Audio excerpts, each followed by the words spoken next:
ሰላም ሰላም ክቡራንና ክቡራት ውድ ተመልካቾቻችን እንዴት ናችሁ? በዛሬ ቆይታችን የደራሲ የዝና ወርቁ ሕይወትና ስራዎቿን በጨረፍታ ወደ እናንተ እናደርሳለን። መልካም ጊዜ፣ መልካም ቆይታ ይሁንላችሁ።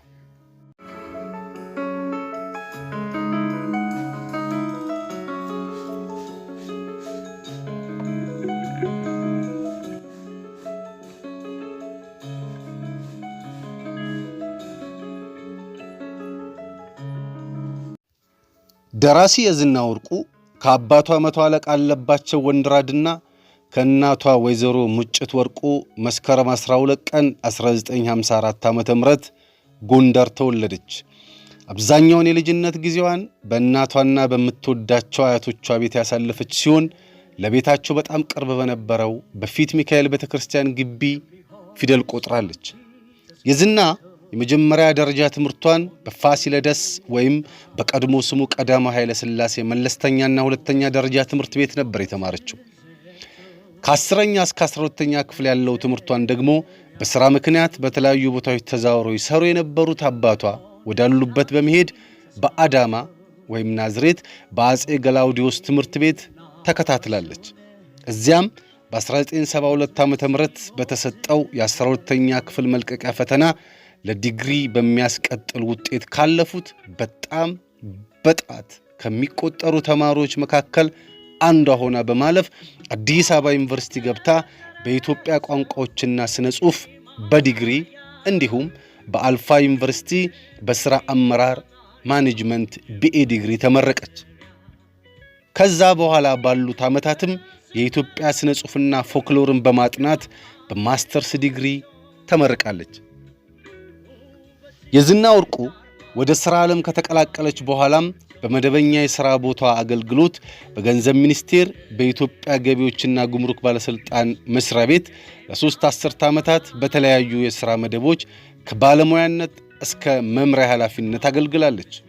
ዕድሜዋ ለጡረታ ሲደርስም ቀድማ ባቀረበችው ጥያቄ መሰረት በፍቃዷ በጡረታ በክብር ተሰናብታለች። ደራሲ የዝና ወርቁ ከስነ ጽሑፍ ጋር ስለተወዳጀችበት ሁኔታ ስታነሳ ቀድሞ በልጅነቷ የጀመረ ስለመሆኑ ታስታውሳለች። ይኸውም አንደኛው ወላጅ አባቷ በፓርላማ አባልነት፣ በወረዳና በአውራጃ ገዥነት፣ በመተሐራና በወንጂ ስኳር ፋብሪካዎች በአስተዳደር ኃላፊነት ባገለገሉባቸው ዓመታት በተለያዩ ቦታዎች ይዘዋወሩ ስለነበር ሁልጊዜ በክረምት ትምህርት ቤት ሲዘጋ ከእርሳቸው ጋር እንድትከርም ይወስዷት ነበር።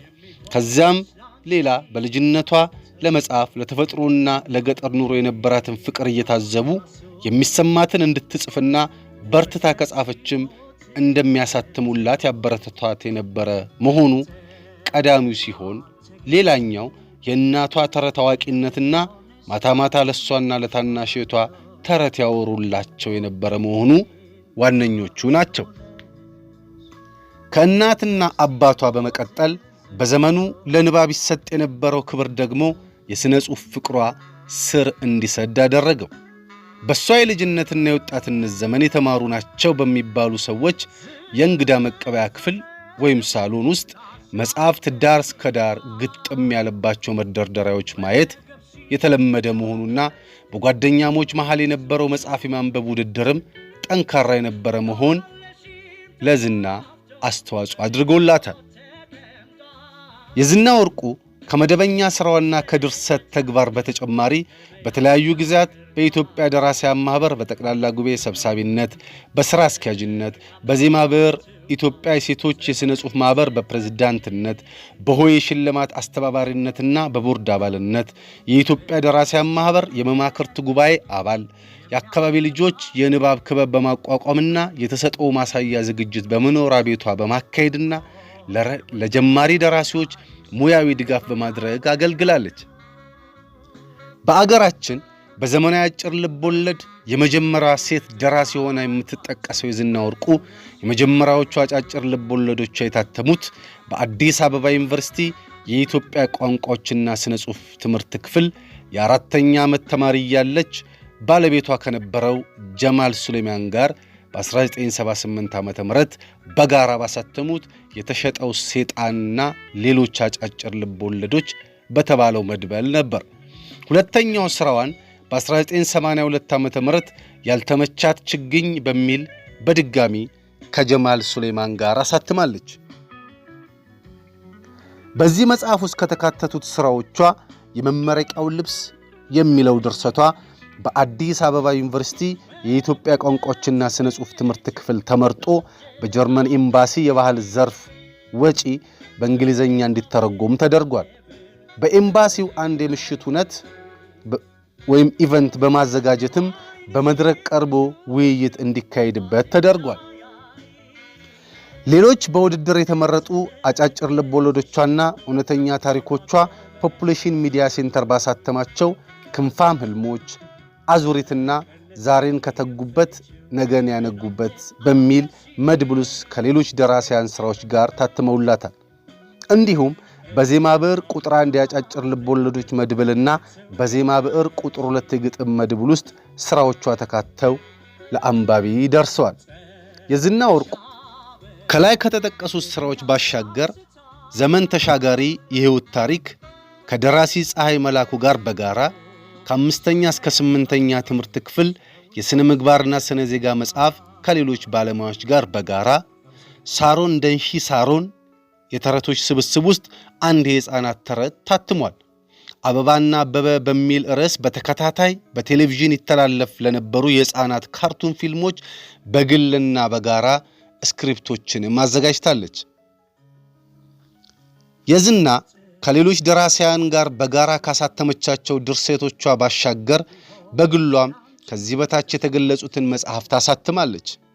አንደኛ በስነ ጽሑፍ ፍቅር፣ በድርሰት ተሰጦ፣ በማህበረሰቡ ግንዛቤና በኢኮኖሚ አቅም መካከል ያለውን ግንኙነትና ቀውስ የተገለጠበትና ኤችአይቪ/ኤድስና ሌሎች ማህበራዊ ጉዳዮችን የያዘው የደራሲዋ ፋይል ረጅም ልቦለድ በ2002 ዓመተ ምህረት የአፍንጮ በር ወፎች 2000 ዓመተ ምህረት ይቅርታ 2000 ዓመተ ምህረት መፍቻውና ሌሎች አጫጭር ልቦለዶች መድብል በ2004 ዓመተ ምህረት አቅመቢሱ አሸባሪ በ2010 ዓመተ ምህረት ታትመዋል። ይህ አቅመቢሱ አሸባሪ በአገራችን ስጋ ደዌ ተጠቂዎች ህይወት ላይ ያተኮረ ሲሆን ዘ ፕሊዚንግ አንስፖከን ቮይስ ከተባለው መጽሐፍ ተወስዶ የተተረጎሙና ሌሎች አዳዲስ ታሪኮችም ተካተውበት የተዘጋጀ ነው። አቅመቢሱ አሸባሪ ገቢው ለኢትዮጵያ ስጋ ደዌ ማህበር የግንዛቤ ማስጨበጫ ስራዎች እንዲውል ታስቦ የተዘጋጀም ነበር። ጥንት በንጉሶች አዳራሽ ይዘጋጅ ከነበረው የገዢዎች ግብር እስከ ዘመናዊ የግብር ስርዓት ታሪክና ሀገራዊ ፋይዳ የሚተርክና የሚተች የኢትዮጵያ ግብር ታሪክ የተሰኘው መጽሐፍ በ2011 ዓመተ ምህረት እና የዘመን መስታወት የግጥም መድበል በ2014 ዓመተ ምህረት ታትመውላታል።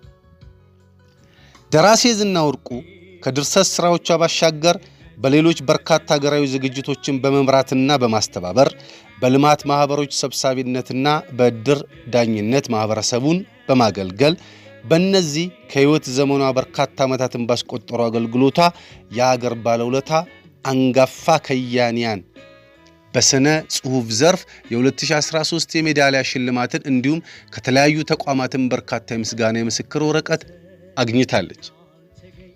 ክቡራንና ክቡራት ውድ ተመልካቾቻችን ለዛሬ ወደ እናንተ ያደረስነው በደራሲ ዝና ወርቁ ህይወትና ታሪክ ላይ የሚያተኩረው አጭር ዝግጅት እዚህ ጋር ተጠናቋል። በቀጣይ በሌሎች ስራዎች እስከምንመለስ መልካም ጊዜ፣ መልካም ቆይታ ይሁንላችሁ። መጠሪያ ተገኘ የሚሆንሽ ላንቺ ተስማምቶ ቆንጆና ራሱ ነሽ ውበት ነፍስ ሕይወት ዘርቶ መጠሪያ አልተገኘ የሚሆንሽ ላንቺ ተስማምቶ ቆንጆና ራሱ ነሽ ውበት ነፍስ ሕይወት ዘርቶ